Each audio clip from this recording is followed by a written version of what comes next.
Was good with y'all boys, man? Real game official, man. And we back with another lit banger. You see what I'm saying, man? Um, this is from Draymond podcast. Y'all go rock out with his podcast. Y'all want to see his vid. Shout out to Draymond and Baron Davis. Actually it's Baron Davis too. Shout out to them and they podcast, man. Love to see my people owning their own stuff and having their own businesses. You see what I'm saying? But we got NBA GOAT, Michael Jordan or LeBron James. Dre, Baron, and Penny debate Bulls legend versus Lakers star or slash role player, if y'all want to say that. But let's get into this video, man. Penny Hardaway. I took the all the way.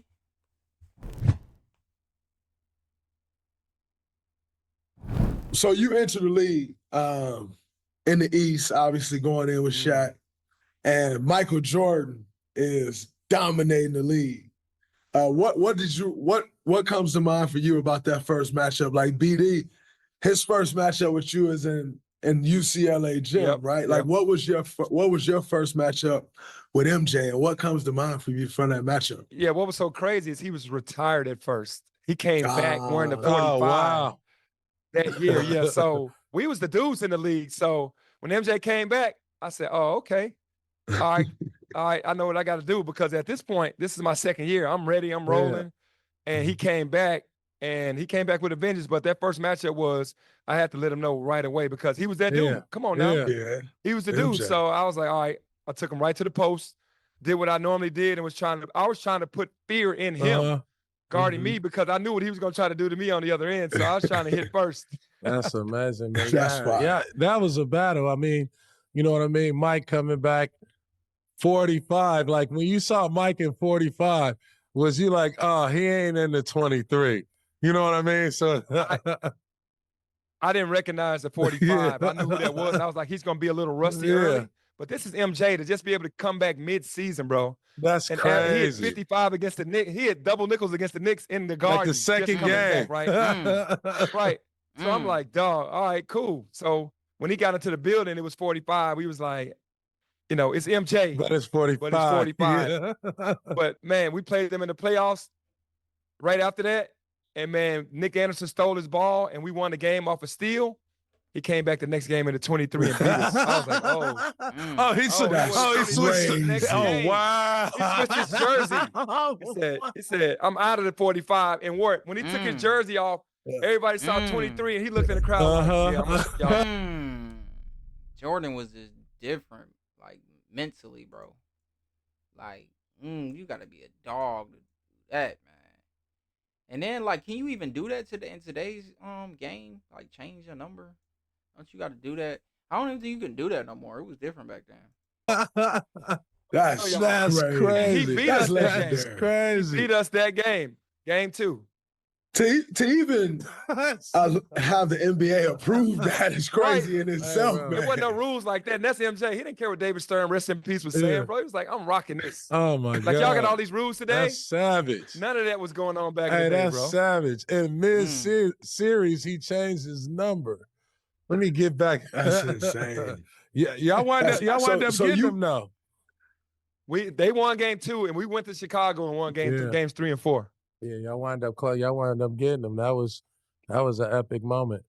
You know what I mean? I felt like that kind of put you in a whole nother stratosphere. Oh, no, it did. Big Mike is what they call him in Chicago. When you beat Big Mike, then you know you're doing something.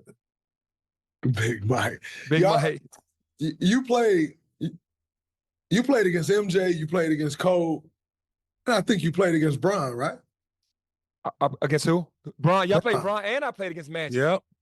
Yep. I played against Magic. He came back for a couple games, and then he went right back out. He didn't even stay. He came back during that season. So I got a chance to play against all those dudes, man. Where y'all got Penny at, if he never got hurt? Where y'all think he would be at all time? Tell me, like, those guys, a lot of people talk about those guys being in the GOAT conversation. How do you look at that? Like, what do you? Here it go. If you say, this guy's the best or that guy's the best, how do you look Here at it the go. whole GOAT conversation? Because I view it differently, right? Because LeBron got the numbers. Mm-hmm. You got MJ, who had this innate way of just hitting 50 whenever he wanted and was crazy with it, and winning championships, undefeated in finals. And then you had Kobe, who mimicked MJ, who had IQ, who had toughness, and who had shot-making ability, and won championships himself. So I put them in those categories. So LeBron is the numbers guy. He got the numbers. Like, that's the guy. You got to give him that. MJ, being a guy undefeated in the finals, a guy that was, first team all defense, I can't remember how many times. I mean, come on, man. That's the GOAT to me. For sure. And then Kobe, There being he answered it. fearless warrior. He answered it. That's the GOAT. Everybody keeps saying that. We just reacted to Dr. J yesterday. He said undefeated in the finals. Come on now. I got to keep dropping these vids, man. I got to keep showing y'all and letting y'all know these the legends. Penny Hardaway, if he never got hurt, he would be top 15, top 20. He was that good. A lot of good players got hurt in their careers. That just messed up I ain't gonna say messed up they low-key messed up their legacy, just getting hurt. If he ain't get hurt, Grant Hill ain't get hurt, Derrick Rose, Brandon Roy, I could keep going and on, bro. It's a lot of greats that if they ain't get hurt, we talking about them. And some of the players right now that went crazy or that's in more of the YN's era, we probably might not be talking about them. You see what I'm saying? Because once these players get hurt, I'm talking about they never get back to the same. So they got to draft players. It ain't they team no more because they can't perform that like they used to because of the injuries. So I'm just saying that and pausing because Penny was like that and he played all three and he just said Jordan. Champion who mimicked his game after MJ. It's like you gotta have all of them 1A, but in their own different ways. To me, and I'm not being political on that because LeBron is a power forward pretty much. Kobe's 2-guard, MJ's 2-guard. But Kobe mimicked his game after MJ, and Kobe did a hell of a job mimicking that dude. Penny kind of sneaking it in, He was he still said Jordan. Rest in peace to Kobe. He did a hell of a job carbon-copying MJ. That's a fact. It's like that. It's almost like you're trying to carbon copy the impossible. You know what I'm saying? Yeah. And to actually do it. So, yeah, and to do it. So what Kobe had, what MJ had over Kobe was so different, or I should say Kobe's approach versus MJ's approach. MJ was like, I'm giving all y'all at 70. Like, if I go to Houston, Dallas, San Antonio, he did that 50-50-50, I don't know how, 2 or 3 times in his career. Think about going 50-50-50, San Antonio, Houston, Dallas.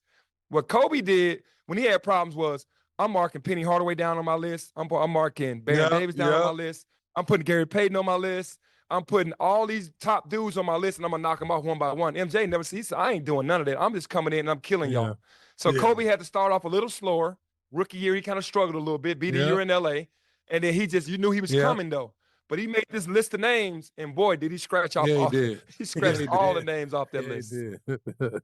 And then, man, I want you to talk about, because to me, like, you see Magic Johnson, and then the next iteration of somebody that's 6'8", 6'7", with dimes, offensive talent, leadership. Like, the next version was Penny Hardaway. How much of an influence did like Magic have? You know what I mean? Or who are some of the people that you pattern your game after, coming up?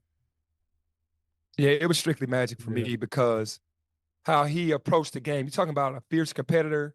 You're talking about somebody that was happy to make everybody else better. You're talking about somebody that was going to win at all costs. Champion, did whatever it took, played 5 spots in the NBA. Who can say one guy played 5 spots like that throughout his career? And he was a PG, 6'9" PG. He wasn't the most athletic. He wasn't the fastest dude. He was getting picked up 94 feet by guys. He understood IQ on how to get the ball into a position when somebody bigger played him. He had all the shots. He developed the sky hook.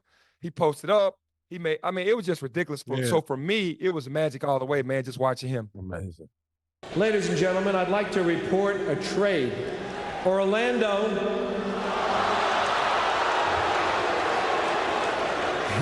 has traded the draft rights to Chris Webber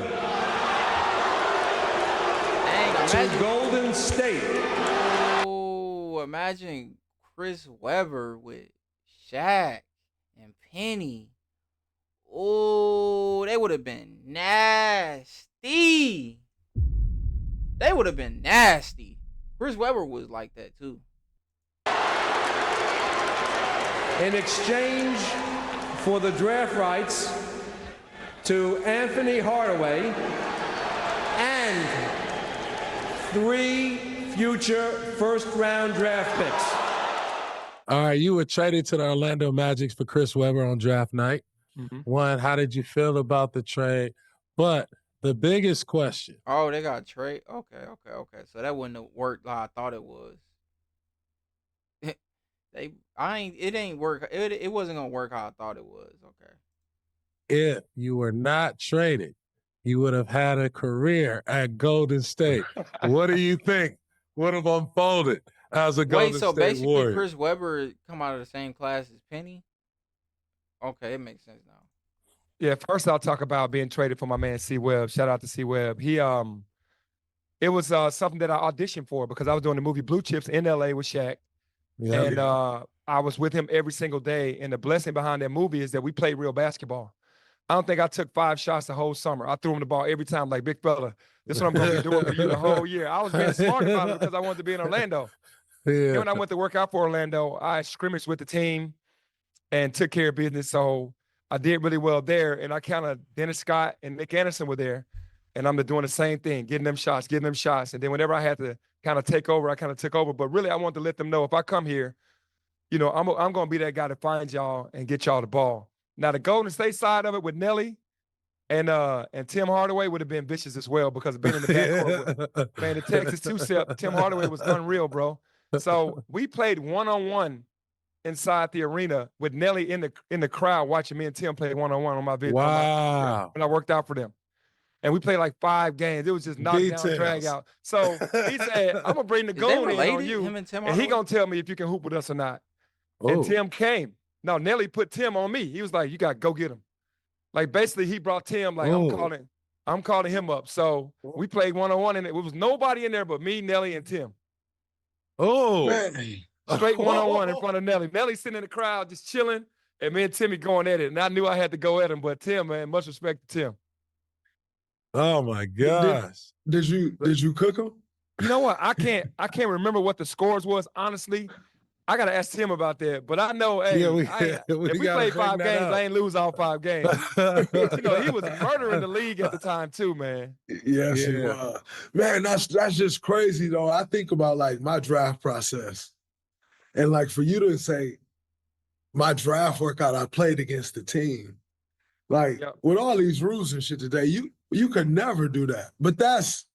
But like, what better audition than to see you get out? Exactly, so what better audition than to see you get out there with the guys and play? Like, yeah, it's they had crazy. their best defender. They had their best defender. I mean, who was Anthony Bowie at the time. That's the guy that they put on Mitch Richmond, MJ, all these guys, Reggie. He was cooking him. Yeah. That's my dog. Shout out to Bowie. But he was, he was in the machine. I wanted to be there. Yo, W video, man. Shout out to Penny Hardaway. Shout out Baron Davis. Shout out Draymond Green for the W video. See what I'm saying, man? If y'all want to go check out his channel, man, y'all go check out his channel, man. The Draymond Green Show with Baron Davis. But let me know what y'all think under the comment section, man. Who y'all GOAT is? Let me know. Is it Bron? Is it MJ? Or is it Kobe? Or Bird? Or Magic? Let me know. But to the next video, I'm out.